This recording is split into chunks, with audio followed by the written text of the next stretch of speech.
우리 오른손을 왼쪽 가슴에 얹습니다. 저를 따라합니다. 나는 지금 하나님의 말씀을 듣습니다. 그 말씀에는 능력이 있습니다. 그 말씀에 순종합니다. 한 번 더 하겠습니다. 나는 지금 하나님의 말씀을 듣습니다. 그 말씀에는 능력이 있습니다. 나는 그 말씀에 순종합니다. 아멘. 내리셔도 좋습니다. 저는 나라를 잃어본 경험이 없습니다. 여러분도 없죠? 근데 권사님들께 일제강점기 시대의 얘기를 들으면 와, 어떻게 저럴 수가 있었지? 말도 안 되는 일들을 막 경험하셨더라고요. 나라를 뺏기는 경험. 어떤 기분일까요? 어떤 느낌일까요? 어떤 일이 일어날까요? 그걸 잘 몰라가지고 백범 김구 선생님의 글을 좀 발췌해 왔습니다. 앞부분인데요, 이렇게 써 있습니다. 잘 들어주세요. 내 소원이 무엇이냐 하고 하나님이 내게 물으시면 나는 서슴지 않고 내 소원은 대한 독립이요 하고 대답할 것이다. 그 다음 소원이 무엇이냐 하면 나는 또 우리나라의 독립이요 할 것이요. 또 그 다음 소원이 무엇이냐 하는 세 번째 물음에도 나는 더욱 소리 높여서 나의 소원은 우리나라 대한의 완전한 자주 독립이요 하고 대답할 것이다. 동포 여러분, 나 김구의 소원은 이거 하나밖에 없다. 내 과거에 70평생이 이 소원을 위해서 살아왔고 현재에도 이 소원 때문에 살고 있고 미래에도 나는 이 소원을 달하려고 살 것이다. 독립이 없는 백성으로 70평생의 서름과 부끄러움과 애탐을 받은 나에게는 세상에서 가장 좋은 것이 완전하게 자주 독립된 나라의 백성으로 살아보다가 죽는 일이다. 나는 일찍이 우리 독립정부의 문지기가 되기를 원하였거니와 이것은 우리나라가 독립국만 되면 나는 그 나라의 가장 미천한 자가 되어도 좋다는 뜻이다. 왜 그런고 하면 독립한 제 나라의 비천이 남의 밑에 있는 부기보다 기쁘고 영광스럽고 희망이 많기 때문이다. 나의 소원이라고 하는 백범 김구의 글입니다. 그는 대한독립 만세를 외치면서 독립투쟁을 했습니다. 왜 그랬죠? 우리나라가 일본의 식민지가 되었기 때문이죠. 나라를 빼앗긴 사건. 그는 70평생을 살면서 목 놓아서 나는 내 소원은 이것이요 대한독립 만세 외쳤던 사람입니다. 도대체 그가 외쳤던 대한독립 만세는 무엇이었을까요? 그가 외쳤던 서름은 무엇이었을까요? 그가 외쳤던 나라 없는 아픔이 어떤 것이었을까요? 우리가 읽었던 본문의 말씀은 남유다의 마지막 왕이었던 시드기야에 대한 이야기입니다. 남유다가 망했어요. 한번 읽어볼까요? 우리가 짧게 읽었는데 그 대목을 한번 읽어봅시다. 36장 17절 말씀, 그리고 18절 말씀, 19절 말씀, 20절까지 말씀 읽겠습니다. 17, 18, 19, 20까지. 자, 제가 17절 읽겠습니다. 하나님이 갈대아 왕의 손에 그들을 다 넘기심에 그가 와서 그들의 성전에서 칼로 청년들을 죽이며 청년 남녀와 노인과 병약한 사람을 긍휼히 여기지 아니하였으며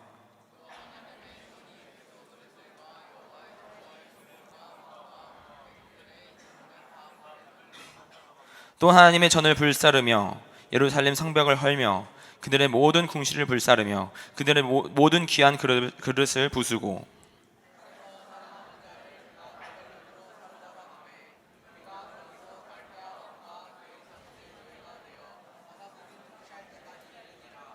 여기를 보니까 나라를 빼앗겼더니 어떤 일이 일어났대요? 그릇을 뺏기기도 했어요. 성전이 불타기도 했고요. 많은 일들이 일어났습니다. 재산 몰수당하기도 했습니다. 사람이 처참하게 죽임을 당했습니다. 병약한 자, 약한 자, 어린아이, 노약자 할 것 없이 긍휼을 베푸지 않고 다 죽여버렸습니다. 왜냐하면 나라를 잃어버렸기 때문입니다. 시드기야 왕의 이야기입니다. 시드기야 왕이 마지막에 정치를 좀 잘못했던 것 같아요. 외교를 잘못했던 것 같아요. 바벨론 군대가 시드기야를 둘러쌉니다. 예루살렘에 둘러진치고요. 2년 정도를 머무르니까 북이스라엘도 마찬가지였죠. 이 아수르가 그랬는데 이번에 바벨론이 2년을 둘러진쳤어요. 그랬더니 나갈 구멍이 없으니까 사람들이 자급자족을 못해서 굶어 죽기 시작하는 겁니다. 2년 정도 됐을 때요, 시드기야가 이제 성에서 기어 나오기 시작하는데 자기와 자기 아들들 그리고 신하들을 데리고 피신을 떠납니다. 남서쪽으로 잡혀요. 되게 빨리 잡혀서 데려왔어요. 그래서 바벨론 왕 앞에 딱 놓고 어떻게 했냐면 시드기야가 보는 바로 앞에서 왕자 2명을 죽였습니다. 연이어서 데려왔던 신하 모두를 눈앞에서 죽였습니다. 시드기야는 어떻게 했게요? 두 눈을 뽑았습니다. 그리고 감옥에 가뒀습니다. 그리고 그는 눈이 뽑힌 채로 평생을 감옥에서 살다가 죽었습니다.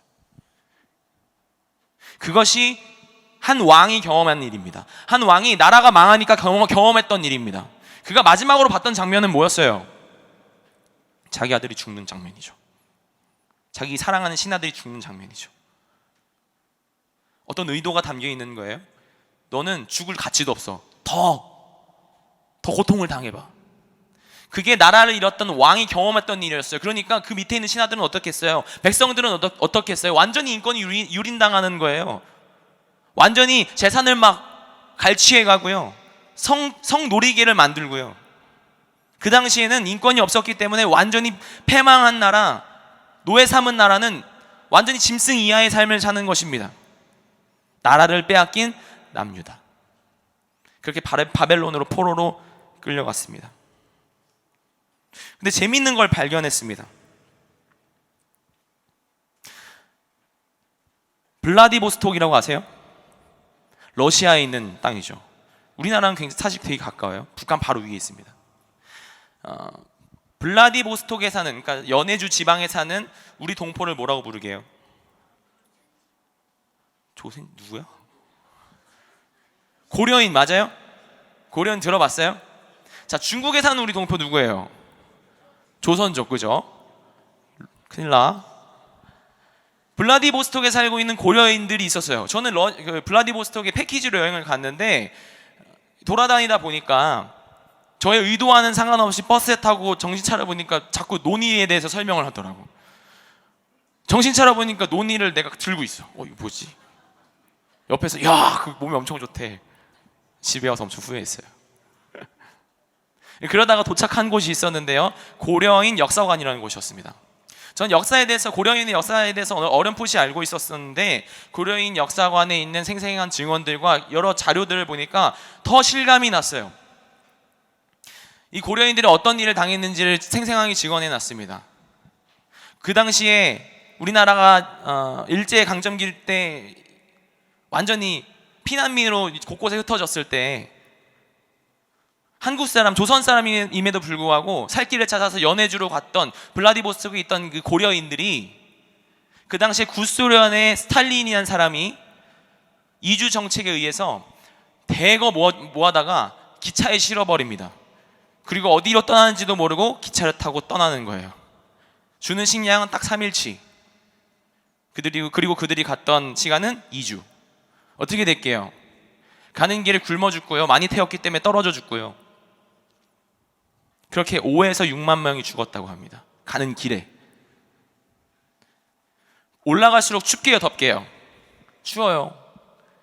그날이 1937년 9월 21일이었대요.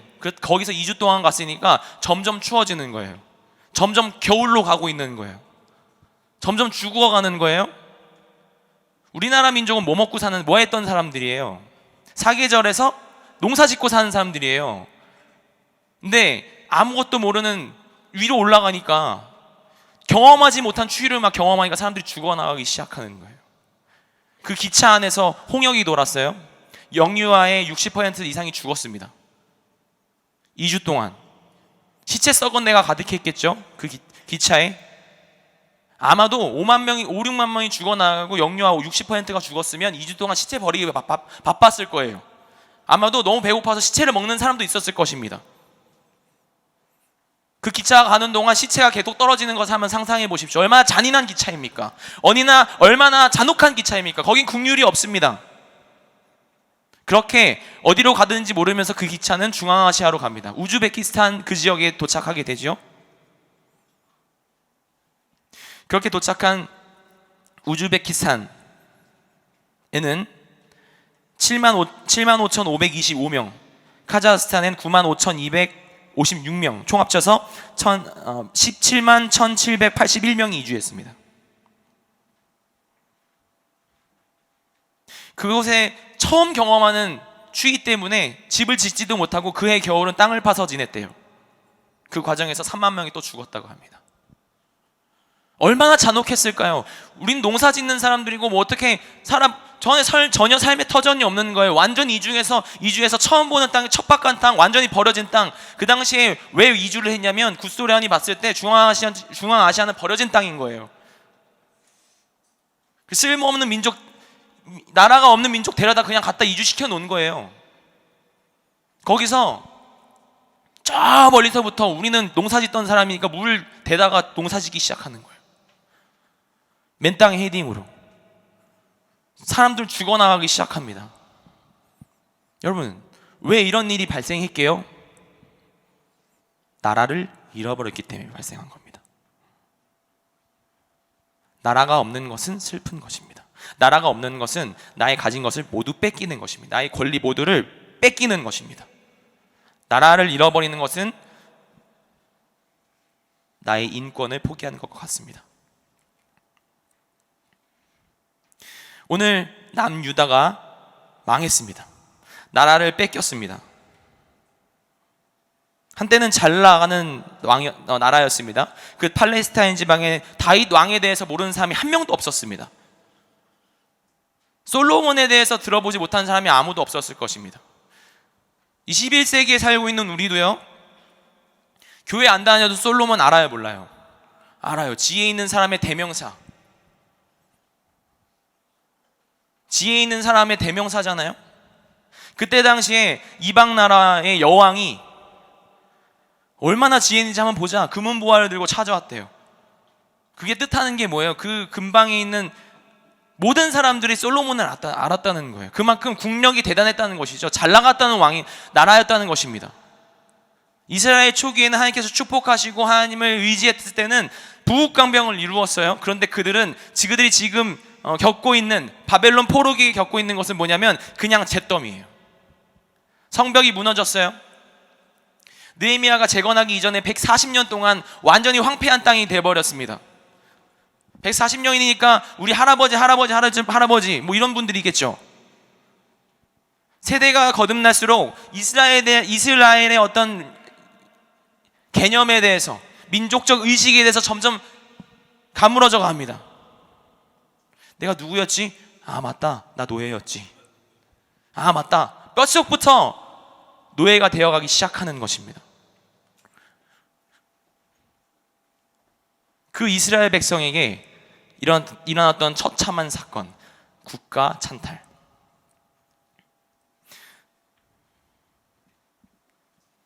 하나님 좀 잔인하진 않아요? 하나님 우리 지켜줘야 되는 거 아니에요? 하나님께서 우리 사랑하셔야 되잖아요. 하나님 우리 사랑하시는 분이잖아요. 근데 왜 이스라엘 백성이 오늘 이 바벨론 포로기에 이런 처참함을 겪고 있습니까? 하나님 우리가 무슨 짓을 하든지 다 받아줘야 되는 거 아니에요? 에이, 예루살렘에는 그런 소리 하지 마세요. 예루살렘에는 얼마나 대단한 이 솔로몬 성전이 있는데요. 솔로몬 성전 있는 거 봤어요? 와, 진짜 대단해가지고 하나님 사시는 것 같은데 이 성전이 있는 동안은 누가 쳐들어올 수도 없어요. 하나님께서 이 성전에 계신데요. 뭐 하나님께서 이스라엘 백성들 지켜줘야 되는 거 아니에요? 근데 왜 하나님께서 그것을 그렇게 내버려 두셨을까요? 우리가 읽었던 본문 말씀인데요, 사실은 개역개정을 보고 있습니다. 근데 여러분들과 같이 보고 싶은 것이 있어요. 36장 17절 말씀인데요, 쉬운 성경으로 한번 보도록 하겠습니다. 타이핑이 쳐져 있을 것 같아요. 그리하여 시작.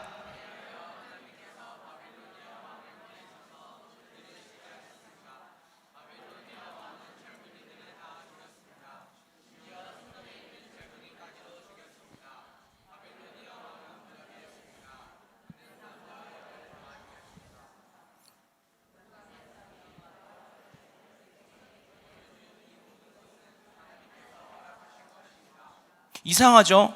우리가 이어갔던 본문과 같은 본문입니다. 그리고 우리가 보고 있는 성경도 그 얘기를 하고 있지만 어순을 조금 바꿔놨어요. 띄워주세요. 어순을 조금 바꿔놨어요. 그리고 우리가 보고 있는 쉬운 성경, 바른 성경, 모든 성경들이 이 어순으로 번역을 했습니다. 그 다음 페이지 보여주시겠어요?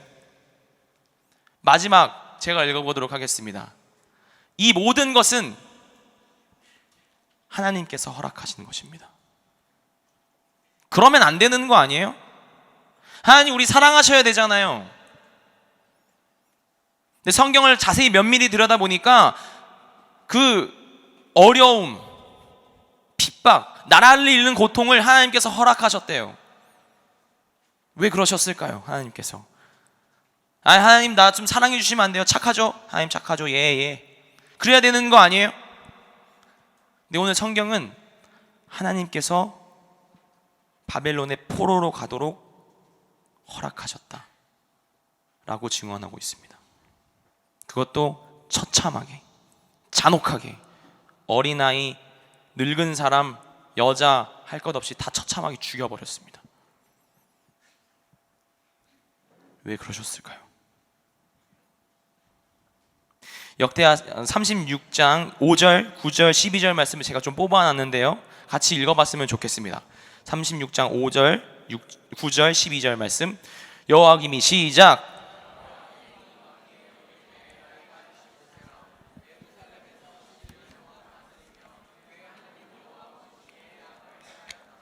구절 읽겠습니다.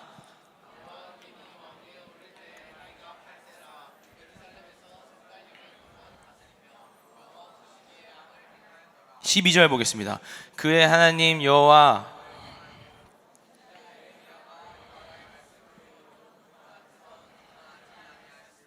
36장에 있는 내용만 뽑았습니다. 총 3번인데요 공통점이 있습니다. 뭐예요?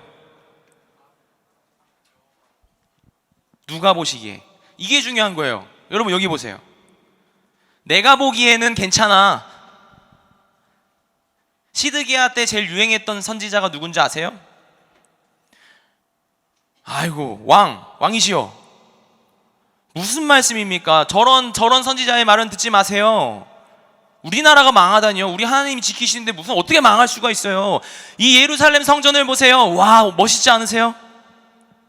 하나님이 여기 계신데 어떻게 감히 침탈할 수 있겠습니까? 쳐들어오지 않습니다. 고정하옵소서 마마.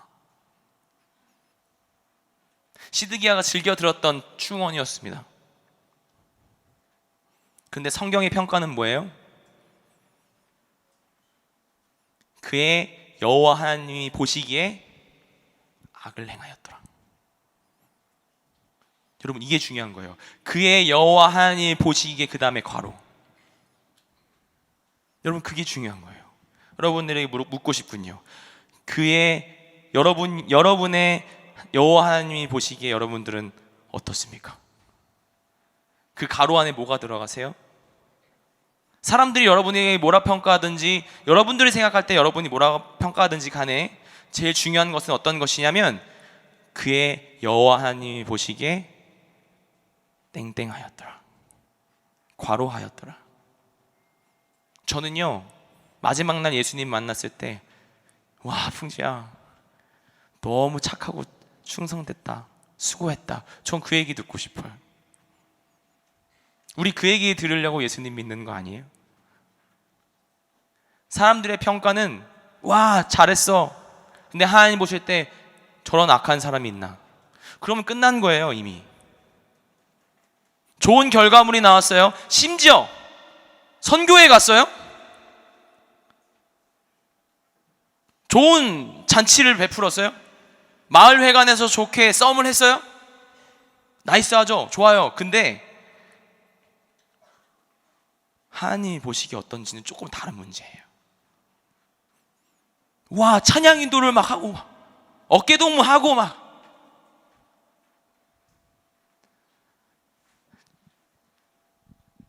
우리가 평가할 수 있는 문제 아니에요. 그의 여호와 하나님이 보시기에 좋았더라. 얘기 듣는 여러분 되시기 바랍니다. 그것이 여러분들의 평가 기준이에요. 예수 믿는 사람들의 평가 기준이에요. 그 가로에 여러분들은 어떤 삶을 살고 계십니까?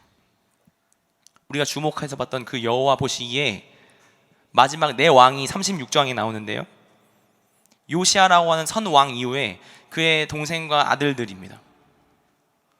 여호와김, 시드기야, 여호아하스, 이런 왕들이요 계속해서 악행을 저질렀습니다. 다 합하면 23년이에요 23년 동안 계속해서 악행을 저질렀어요. 더한 악행을 저질렀어요. 심지어 어떻게 했냐면 하나님께서 부지런히 그의 선지자를 보내셨습니다. 그의 부지런히 돌아와라, 회복해라, 회개해라, 말씀대로 살아라 라고 그의 사랑하는 선지자들을 보냈는데 다 죽여버렸어요. 저거 죽여버려라. 이상한 말 한다. 에이 재수 온 붙었다. 죽여버려라. 심지어 어떤 일이 있었냐면 시드기야라는 왕은 핍박에 못 이겨서 애굽으로 도망가는 선지자를 잡아다가 자객을 보내가지고 다시 예루살렘에 돌아오게 만들어서 잡아서 죽입니다. 잔혹하죠. 그의 사랑하는 선지자를 꾸준히 보냈어요. 우리가 성경 본문을 보니까 부지런히 여호와께서 선지자를 보냈대요. 돌아오라고 23년 동안 기회를 줬어요. 근데 시드기야는 어떻게 했어요? 이스라엘 백성들은 어떻게 했어요? 완악하여져서 하나님을 저버렸대요. 여러분, 이건 예루살렘만의 이야기가 아닙니다. 이건 이스라엘만의 이야기가 아닙니다. 하나님께서 여러분들에게 꾸준히 부지런히 여러분에게 돌아오라고 얘기하고 있습니다. 풍주야 돌아와. 누구누구야 돌아와. 계속해서 말씀하십니다. 여러분들은 그 부르심 앞에 어떻게 반응하고 있나요?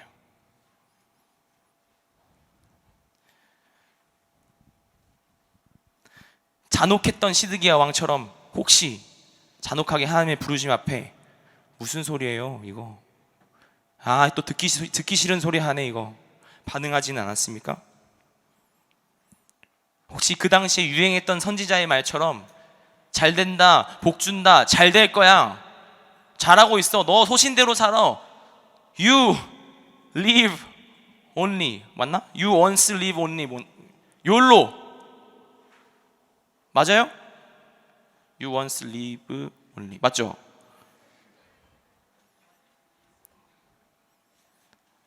한 번뿐이니까 잘 살아 뭐 이런 거잖아, 그죠? 외국에선 그런 의미가 아닌데 한탕주의. 어떤 친구가 저에게 상담을 왔어요. 예수님을 믿었대. 그리고 그 친구가 은혜 받는 거 나도 봤어.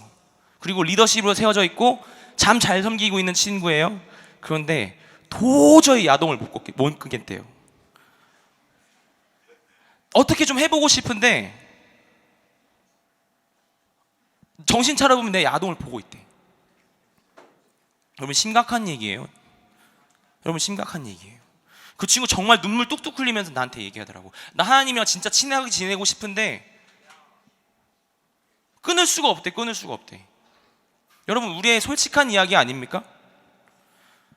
그러니까 여러분 이건 2000년 전에, 2000년 훨씬 더 전에 이스라엘의 이야기뿐만 아니라 오늘 우리들의 이야기입니다. 하나님께서요 이스라엘 백성들을 부르셨어요. 역대기는 어떤 책이냐면, 보세요. 역대기는 어떤 책이냐면 열왕기랑 똑같은 내용, 거의 대부분 비슷한 내용이에요. 근데 역대기는 어떤 책이냐면 성벽을 회복하러 온 소수의 사람들, 고난을 받고 나서 140년이 지난 후에 다시 예루살렘에 돌아와서 성벽을 재건하려고 온 오합지졸들, 느헤미야가 어떻게 좀 해봐야겠다, 에스라가 데리고 어떻게 해봐야겠다 하는 사람들에게 그 사람들 손에다 쥐어준 하나님의 말씀입니다. 어떤 의도를 가지고 썼어요. 그 사람들에게 왜 갑자기 역사 공부를 시켰겠습니까? 하나님께서 물어보시는 겁니다. 너희 선조들한테 혹시 교훈받지 않았니? 혹시 너희 선조들한테 배울 거 있지 않니? 나 너랑 같이 성벽을 재건하고 싶은데 성벽을 재건하고 물자가 바벨론으로부터, 페르시아로부터 오고 하는 거 중요하지 않아. 더 중요한 거는 네가 마음으로부터 나에게 회개하는 것이다. 네 마음으로부터 나를 경외하는 것이야.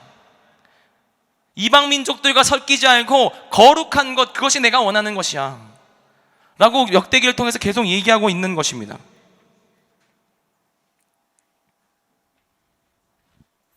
너 하나님 만났니? 너 하나님, 예수님 인격적으로 경험했니? 예수님 뜻대로 한번 살아보고 싶니? 그렇다면 교회 안에만 있는 것이 중요하지 않단다. 교회 나오고 주일날 나와서 예배 드리고 혹은 더 심한다면 금요 철학까지 나왔어요. 중요합니다. 그런데 더 중요한 건 뭐냐면 여러분들 마음을 돌이키는 거예요. 마음 중심에서부터 하나님께 돌이키는 거예요. 여러분 밑바닥에 있는 죄를 주님 앞에 끄집어내는 거예요.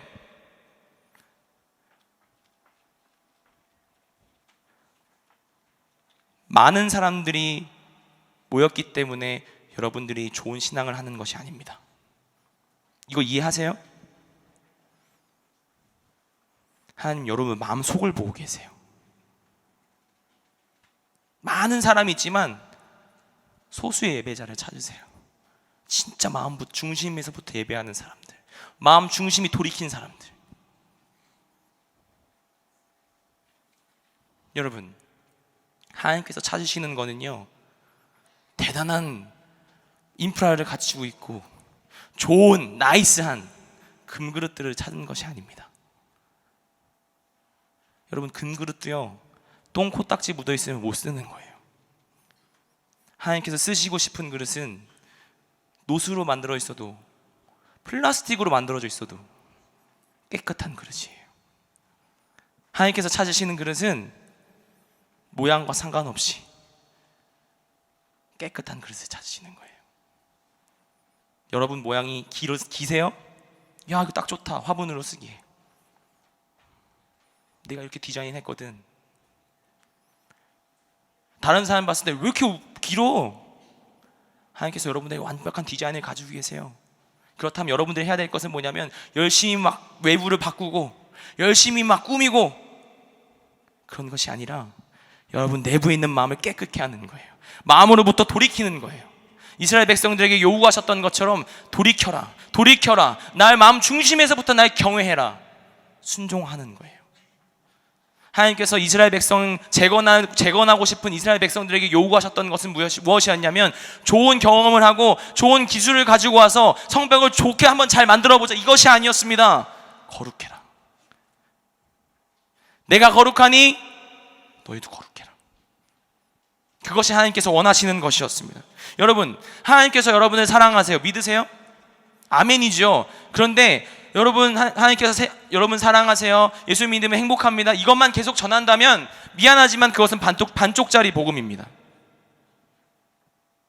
하나님 그런 면이 있어요. 근데 그 일부분만 뻥튀기 해서 보면 그건 곡해하는 거예요. 여러분 기억하세요. 여러분들이 죄 지을 때 하나님께서 심판하세요. 무섭고 떨리는 이야기지만 사실이에요. 여러분 교회도 망할 수 있습니다. 하나님 뜻대로 살지 않을 때 교회도 망할 수 있습니다. 무서운 이야기지요? 여러분 요한계시록을 보니까요 하나님께서 촛대로 옮기신대요. 이거 굉장히 무서운 이야기예요. 여러분 그 촛대 쥐고 있는 분 누구예요? 여러분들이에요? 그렇지 않아요. 하나님께서 쥐고 계시는 거예요. 그 기준이 뭐예요? 좋은 인프라를 가지고 좋은 큰 교회에 있는 것이에요? 그렇지 않습니다. 누가 쓸만한 그릇인지 깨끗한 그릇인지를 찾으시는 거예요. 여러분 학교에서 하나님 말씀대로 살고 싶으세요? 하나님 뜻대로 한번 살아보고 싶은 욕구가 있으세요? 그렇다면 여러분들이 먼저 해야 될 것은 기타를 먼저 배우든지 어떻게 한번 그렇지 않습니다. 여러분 마음속에 있는 것부터 회개하는 거예요. 하나님 내가 게임 중독에 빠졌습니다. 어떻게 하면 좋죠? 지금 당장 어플 지우는 거예요. 핸드폰 꺼내서 클래시, 로얄 지워. 중독돼 있어? 지우세요. 그게 하나님 원하시는 거예요. 비상적으로 하나님 믿지 마세요. 머리로 예수님 믿지 마세요. 하나님께서 원하시는 것은 여러분 마음이에요. 여러분 그 마음이 쑥 들어가잖아요. 여러분들이 이거 지우고 있을 거예요. 왜냐하면 그것보다 하나님이 너무 중요하거든. 그것보다 하나님 말씀대로 살고 싶은 이 도전이 더 크거든. 영원의 삶이 우리에게 찾아와 왔을 때, 우리 마음에 노크했을 때, 주님, 내가 추악한 모습이지만 하나님께서 나를 붙잡으신다면 하나님 그렇게 될 줄 믿습니다. 믿음으로 나오는 거예요. 그 감옥에서, 그 닭장에서 나오는 거예요. 그때 하나님께서 견인해 가실, 여러분께 하나님께서 이끌어 가실 거예요. 하나님 손에 붙잡힌 순간 이스라엘 백성들이 불모지에서 140년 된 불모지에서 시작했지만 하나님께서 이끌어 가신 결과가 무엇입니까? 성벽이 재건됐어요. 그 오합지조를 통해서 누가 하셨나요? 하나님이 하신 것입니다. 아멘. 우리 같이 찬양하고 기도했으면 좋겠습니다.